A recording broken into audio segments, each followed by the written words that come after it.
नमस्कार, news for nation देख रहे हैं आप। मैं हूं आपके साथ रश्मि। तो जातीय जनगणना को लेकर अब बिहार में सियासत तेज हो गई है। आपको बताएं कि केंद्र सरकार ने सुप्रीम कोर्ट में हलफनामा देते हुए कहा कि ये नीतिगत फैसला है, इससे में कोर्ट इसमें हस्तक्षेप नहीं करे, जिसके बाद ये फैसला लिया गया कि इस बार यानी कि 2021 में जातीय जनगणना नहीं करवाया जाएगा। आपको बताएं कि अब अलग अलग नेताओं की तरफ से प्रतिक्रिया सामने आने लगी है। ऐसे में बिहार में इसको लेकर बड़ा बवाल मच चुका है। आपको बताएं कि राजद सुप्रीमो लालू प्रसाद यादव ने ट्वीट करते हुए सीधे केंद्र सरकार पर हमला बोला है। उन्होंने कहा है कि ये सरकार पिछड़े वर्ग के लोगों के साथ छल कर रही है और यही वजह है कि उन्हें जातीय जनगणना से दूर रखा गया है। क्या कुछ लिखा है लालू प्रसाद यादव ने, पहले देखिए। जनगणना में सांप, बिच्छू, तोता, मैना, हाथी, घोड़ा, कुत्ता, बिल्ली, सुअर, सियार सहित सभी पशु पक्षी, पेड़ पौधे गिने जाएंगे, लेकिन पिछड़े अति पिछड़े वर्ग के इंसानों की गिनती नहीं होगी। वाह,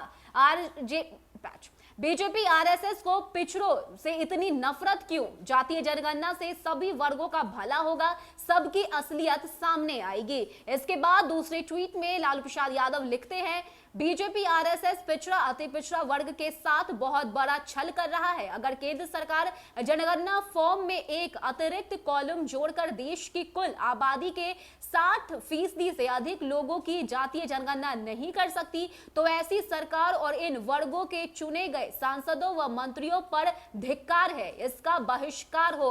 तो ये बड़ा बयान इस वक्त राजद सुप्रीमो लालू प्रसाद यादव की तरफ से दिया गया है। आपको बताएं कि लगातार बिहार की तरफ से ये मांग उठ रही थी, चाहे वो नेता प्रतिपक्ष तेजस्वी यादव हो, कांग्रेस हो, जितन राम मांझी की पार्टी हो या फिर खुद सीएम नीतीश कुमार, हर कोई एक सुर में इस बात की मांग कर रहा था कि इस बार देश में जातीय जनगणना होनी चाहिए। लेकिन इस सबके बीच ये बड़ा झटका सीएम नीतीश कुमार के लिए है, क्योंकि केंद्र सरकार ने सीएम नीतीश कुमार के खिलाफ जाकर ये फैसला लिया है, जिसमें स्टैंड क्लियर किया है केंद्र सरकार ने अपना। साफ तौर से कहा गया है कि इस बार देश में जातीय जनगणना नहीं होगी। इतना ही नहीं, केंद्र सरकार की हम बात करें तो हलफनामा देते हुए सुप्रीम कोर्ट में कहा गया कि ये मेरा नीतिगत फैसला है, इसमें सुप्रीम कोर्ट भी कोई हस्तक्षेप नहीं करे। तो ये बड़ा खेल जो है जातीय जनगणना का, ये बड़ा बवाल इस वक्त बिहार में देखने को मिल रहा है और यही वजह है कि अलग अलग पार्टी की तरफ से अब प्रतिक्रिया आने लगी। आपको बताएं कि कांग्रेस के जो नेता है, राजनेता, उनका कहना है कि ये छल खेला जा रहा है,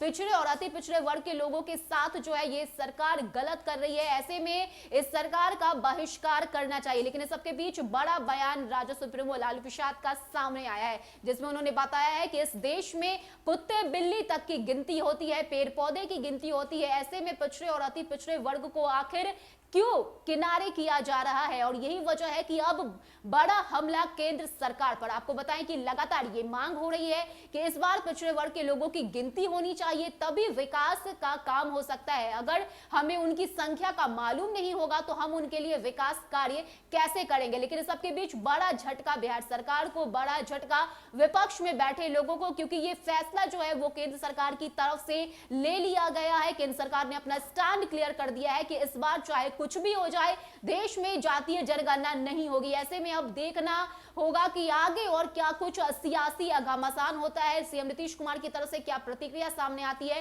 क्योंकि सबसे आगे लाइन में सीएम नीतीश कुमार ही थे। उन्होंने ये बातें कही थी कि इस बार देश में जातीय जनगणना होनी चाहिए। खुद वो जाकर पीएम मोदी से मिले, 10 प्रतिनिधि मंडल के साथ सीएम नीतीश कुमार केंद्र सरकार से मुलाकात उन्होंने की और साथ ही साथ नीतीश कुमार ने यह भी विश्वास दिलाया था कि इस बार केंद्र सरकार उनके बातों पर सोच विचार करेगी और फैसला उनके हित में होगा। लेकिन विरोध में जाकर केंद्र सरकार की तरफ से यह फैसला लिया गया, तो बड़ा झटका सीएम नीतीश कुमार को, बड़ा झटका विपक्ष में बैठे लोगों को, जिसमें यह साफ कर दिया गया है कि इस बार देश में जातीय जनगणना नहीं होगी। ऐसे में यह बड़ा बयान इस वक्त राजद सुप्रीमो लालू प्रसाद यादव की तरफ से दिया गया है, जिसमें उन्होंने कहा है कि इस देश में पिछड़े वर्ग के लोगों के साथ छल किया जा रहा है। जिस देश में कुत्ते बिल्ली तक की गिनती होती है, ऐसे में अति पिछड़े और पिछड़े वर्ग के लोगों की गिनती करने में आखिर दिक्कत क्या है? फिलहाल इतना ही। ज्यादा अपडेट के लिए आप बने रहिए न्यूज फॉर नेशन के साथ। नमस्कार।